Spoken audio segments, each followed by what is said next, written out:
What's going on, everyone? Welcome back to the show. So in the last few weeks, I'm showing you guys different lawmakers that are in favor of a Social Security increase and Social Security reform.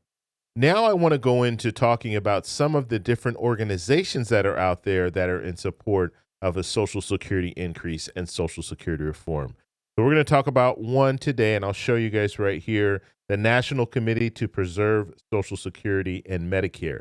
They recently wrote a letter and sent it to the president, and I'm going to show you the letter as well as we're going to talk a little bit about some of the key points of this letter. So that's what we're going to focus on in this video. But first off, if you guys can do me a favor, please like the video, subscribe to the channel, hit that little bell notification, and then click all. By clicking all, you'll get notified anytime we post a video. We do daily videos here, so by clicking the bell notification and clicking all, you should be getting updated every day. And just a reminder, thank you for your support. I really appreciate it. And if you'd like to follow me on Twitter and Threads, you can at the TEC Show Live. Okay, so let's get right to this. I want to show you guys this letter first, and then we'll talk a little bit about the letter. Now, I'm not going to read the whole letter to you, but I will have the letter linked in the comment section. It'll be pinned at the very top, so you can just click on that link. It'll take you right over to this information. But I just want to show you here, this was sent on February 14th, 2024, and it was sent to the president. Now, I also want to talk a little bit about, it was sent to the president. That's good. I think it needs to be sent to the leadership in Congress as well, because the leadership in Congress are going to decide what we're looking at when it comes to Social Security reform. Is it going to be a Social Security increase? It's going to have to come from Congress. The president can't do it on his own. So he can't say, okay, executive order, $200 raise for everyone receiving Social Security benefits. He cannot do that, but Congress can put legislation together and pass it, and then the president can sign off on it. And so, like I said, I'm not going to read this whole thing to you, but there's some key factors here. And what I've done is I've created a little card here for us to look at that will go over some of the different key factors of this letter. And so we're talking about the National Committee to Preserve Social Security and Medicare. This is a major grassroots organization that advocates for the protection and enhancement of Social Security for current and future generations. Okay, enhancement. This is the important word that we're looking for. Enhancement, expansion, increase. We're looking for those words because that is an increase to Social Security.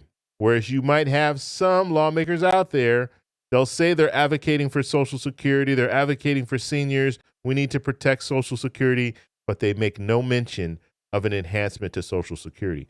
That's very important because a lot of people out there that are retired right now, this is life or death. Getting an enhancement would improve their life. And if you're just talking about protecting Social Security and saying, well, we're just going to tell people who are in their 40s or below that they're going to have to work until they're 70, that is actually going to hurt Social Security benefits. It's not going to help. It's not going to enhance Social Security. Okay, so let's look at some of the things that they were talking about here. So the expansion request. So we talked a little bit about the fact that expansion is different than just protecting Social Security. The committee urges for the inclusion of significant Social Security expansion, and solvency extension. Okay, so solvency extension, what we're talking about here is the fact that in 10 years, the trust fund will run out of money. And so what they need to do is they need to extend that. And the way that they're going to have to extend that is by pretty much raising the payroll tax. That's what they're going to have to do.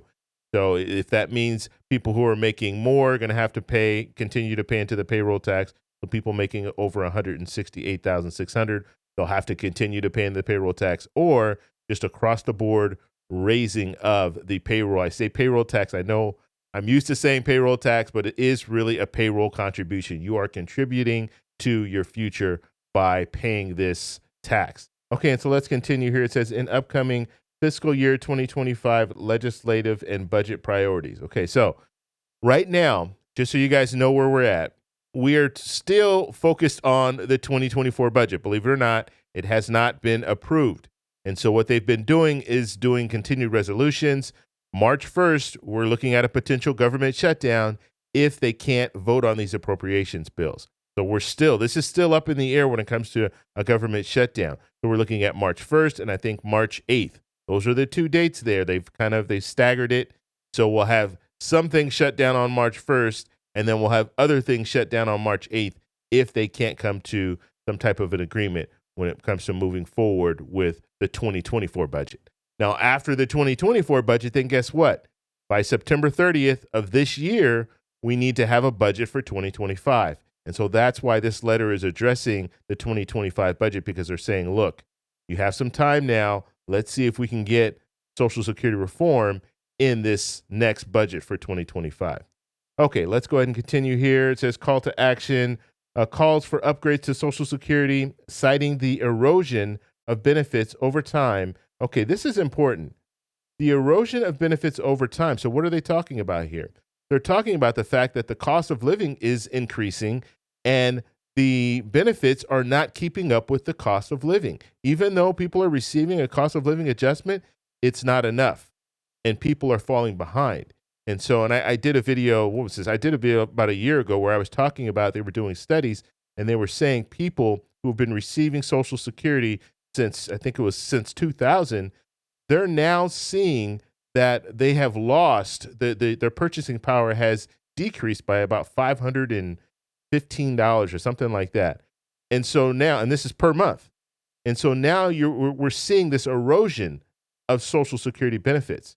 And the only way that you can catch up is by having an increase. And that's why you have lawmakers that are pushing for an increase. Okay, so let's move forward here. It says erosion benefits over time and the need for improvements, referencing proposals like Representative John Larson's Social Security 2100 Act. Okay, so they are in support of Representative Larson's Social Security 2100 Act. I've been talking a lot about that proposal, and that proposal's been around for a long time. They just need to implement it.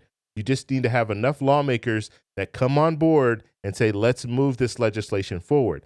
I think right now they have about 182 lawmakers that are in favor of this proposal, but you need to get to 218. So you're going to need to pull in more Democrats and you're going to need to pull in some Republicans in order to pass this legislation through the House and then send it to the Senate. Now, when it gets to the Senate, that's going to be another big hurdle because you're going to need 60 votes out of the Senate. Right now, you have 51 Democrats, and so you need to get all the Democrats. And the reason why I'm saying it like that, Democrat and Republican, because when you're looking at Social Security reform and the Social Security 2100 Act, Democrats are in support of that bill, that proposal, okay? And that does provide an increase. They're also in support of Bernie Sanders' increase, a $200 increase for Social Security.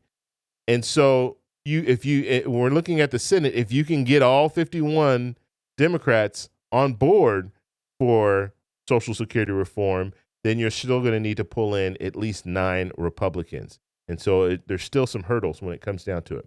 Okay, and now on here it says sleep. Actually, it should say tax or contribution, but it says advocates for the financial strategy to ensure Social Security solvency without burdening those earning under $400,000. Okay, so this is key here. $400,000, including adjusted taxes for high wage earners and possibly small payroll tax increases for the wealthy. Now, what they're talking about here, and I did address this a little bit earlier, when it comes to people making over $400,000, they want them to continue to have to pay into the payroll contribution. So what they want to do is they want to have a donut. So what they're going to say is people making $168,600, you no longer have to pay into the payroll contribution. But then when you hit $400,000, then if you're making over $400,000, you're going to have to start paying into that payroll contribution again. That's what they're saying. So there's going to be a donut. There's going to be a portion of people who are making in between those amounts that are not going to have to pay into the payroll contribution. But making over that, that's when you're going to have to contribute. So that's one way to solve the problem. The other way of solving the problem is across the board payroll increase. And that would be like, let's say 1% or 2% across the board. So everyone working right now, they're currently paying 6.2%. Their employers matching that 6.2%. Now what they would do is raise that 1% or 2%. So instead of paying 6.2%, now you're paying 7.2% or 8.2%. But it is a contribution. And the reason why you're putting in that contribution is so that you can get your money back when you retire. That's the whole deal. That's what we're looking at right now. So I just wanted to go over some more support when it comes to different organizations. And there are a lot of organizations that are out there right now. I'll talk about some of the different organizations in the future. But ultimately, I want to get everyone educated when it really comes to Social Security, who's in support, who's not in support. If you can get these these lawmakers that are in support of Social Security, you get them all in a room. If you can vote and elect some of these different legislators that are in favor of Social Security reform, then we can see something happen.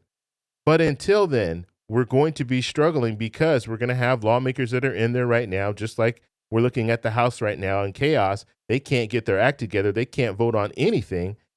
And the main reason for that is because the people we elected, they're not there to legislate. They're just there to grandstand. They're just there to so they can get on Twitter and try to earn more money by causing chaos. That's pretty much what it is. It's just one big soap opera. That's what we're looking at. And so we need to get serious lawmakers in place so they can start moving forward with serious legislation. So I want to know what you guys think about all this. So let me know in the comments below. If you like this video, please give me a thumbs up. Please subscribe for more, and I'll talk to you in the next one. Bye. This Congress can't pass gas, and he needs to run against a do-nothing Congress. And I think that can give them some traction that he did not have before. But, you know, maybe they could get Rudy Giuliani to be speaker. We know he can pass gas for sure. But this is almost comical.